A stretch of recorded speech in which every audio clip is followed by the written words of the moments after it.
So to understand why basic income makes sense, it's essential to think of freedom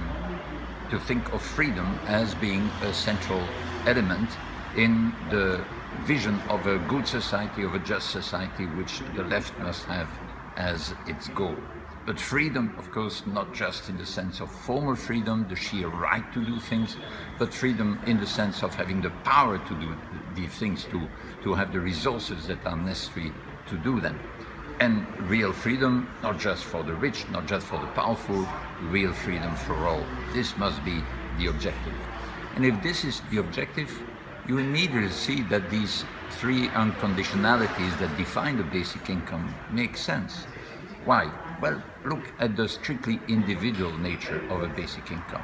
First of all, it means that it's given to each member of the household. So it's not given as a sort of additional amount to the head of the family or to the breadwinner. No, it's given to each individual member, and thereby making more powerful, giving more bargaining power to the most vulnerable members of this family. Moreover, today, if you need to check whether people are living together or not, you can't just go and ask whether they are married. You need to go and see whether they actually live together, and this means a lot of intrusion into people's privacy. So you get rid of all this if the basic income is paid individually.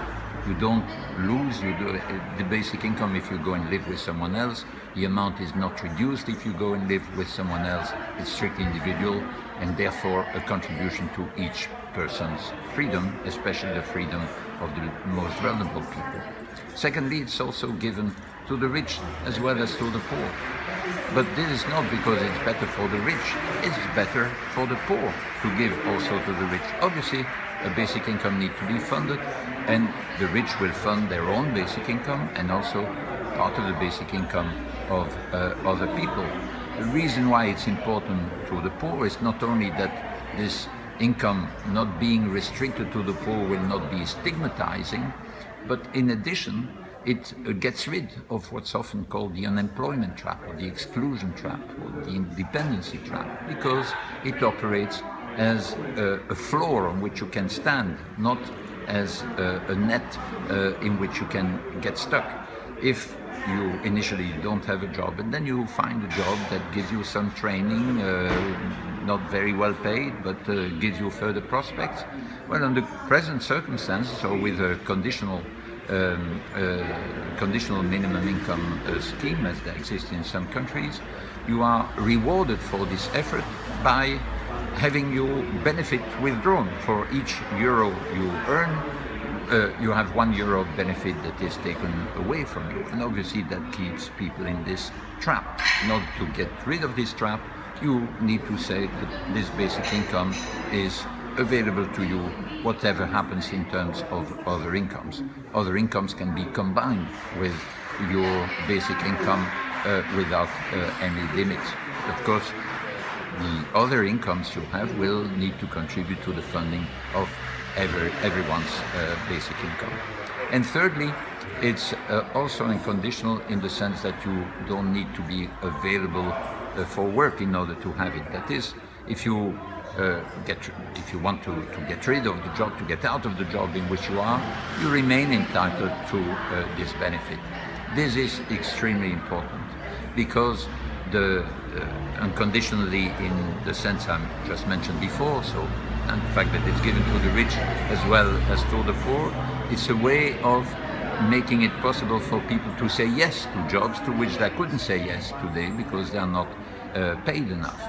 But the last unconditionality, the fact that you are given it even if you are not available for work, is what gives you the power to say no to a job. And this is really of crucial importance to have these two things together.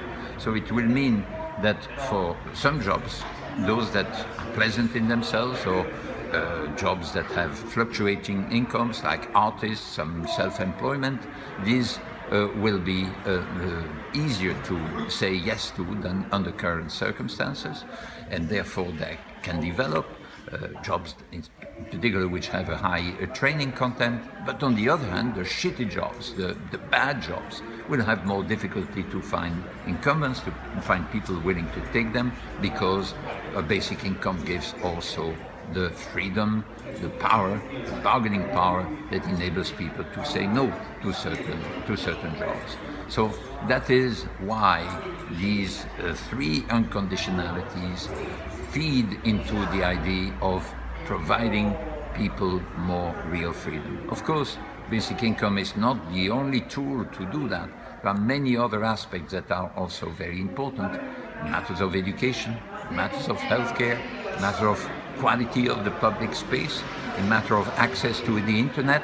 So there are many other dimensions of the fight we need to conduct in order to give people, everyone, real freedom, and to increase particularly the real freedom of those with least real freedom. But basic income and unconditional basic income is a key element in that vision of a good society, of a just society, of a free society, free for everyone, not just for the rich and the powerful.